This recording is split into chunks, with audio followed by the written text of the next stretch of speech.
Hello, folks. Eamon McAuley here, Ardine boxing historian. Just back with another wee chat about boxing.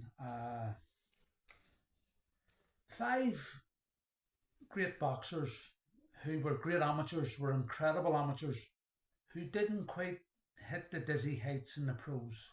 They had decent pro careers, but so much more was expected of them. Uh, Heavyweight Olympic gold medalist Audley Harrison. Uh, he won his first 19 pro fights.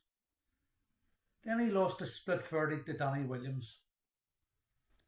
In his next fight, he lost to Dominic Ginn. Harrison won two fights after that, including stopping Danny Williams to get his revenge. And then he suffered a shocking KO to Michael Spratt.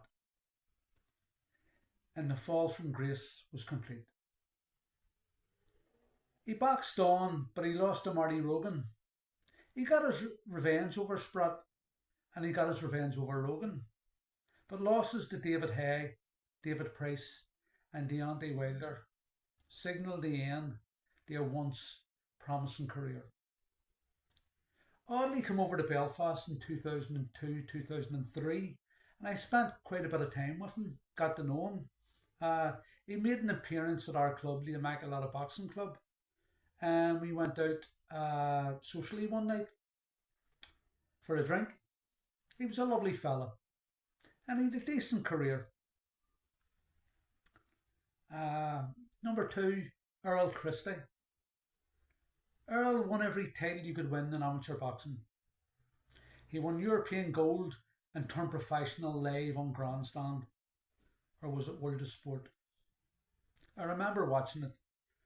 So much was expected of him. He had 41 pro bouts, losing 8 and drawing 1. Not a bad pro record. But, of them 8 losses, 7 were KO losses. I was there the night the bubble burst when he suffered his first loss to Belgian boxer Jose Says at Shoreditch. My gym mate and sparring partner Rocky Kelly was boxing Johnny Andrews that night, and as I was Rocky's sparring partner, I used to get free tickets. Top of the bill that night was Clinton McKenzie, who was defending his British title against Terry Marsh.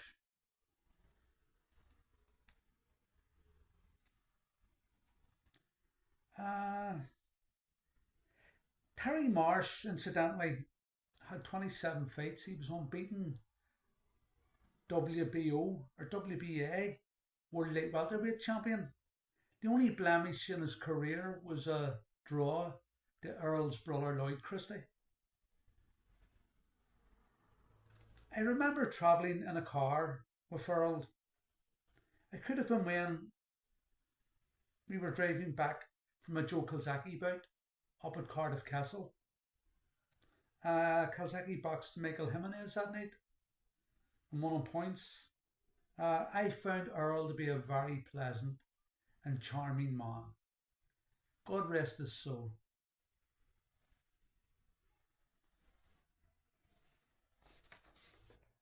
Number 3, George Boy Collins.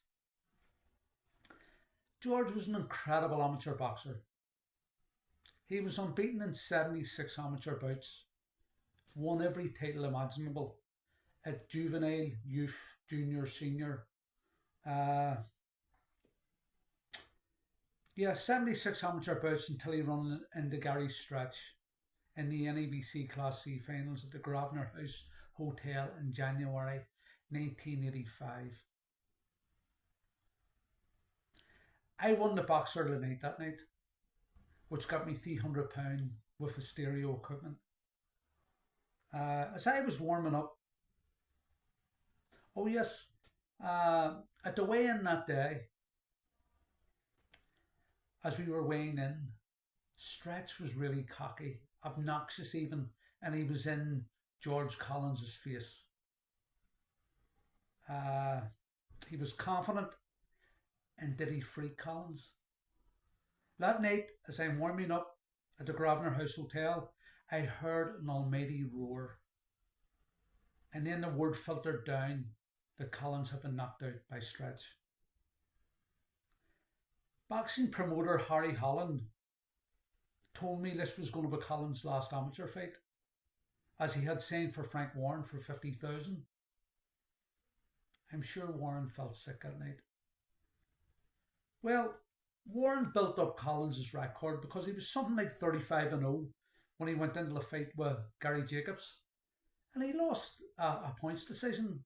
Nothing wrong with that. Gary Jacobs, tremendous fighter from Scotland. In his next fight, Collins was stopped in 5 rounds by Kirkland Lang, and then he retired. George was a very good boxer, but I thought his brother Tony was even better.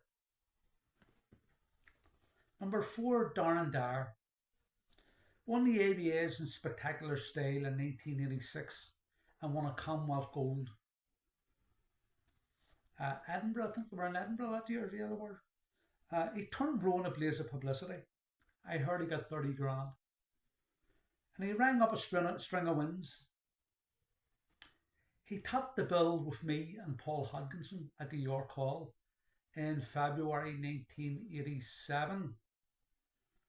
He retired with a 19 win and 6 loss record. Of his 19 wins, 17 of them were knockouts. He was some puncher. Like me, he didn't quite reach the dizzy heights. Number 5, finally, Michael Carruth. World bronze, Olympic gold, one of triplets and 9 siblings. He was an Irish soldier also. He turned pro in a blaze of publicity. He was a welterweight. He had 21 pro fights with 18 wins and 3 losses. Quite a respectable record. Michael lost a split decision in a WBO welterweight challenge. He retired in 2000 after getting stopped by tough Adrian Stone. In 1985, 1986, 1987, me and Michael would have been some fight. Believe me. Don't forget, Michael got KO'd in Seoul at the Olympics in 1988 by George Cram. So thanks for listening to me, folks. Have a lovely day, what's left of it. God bless.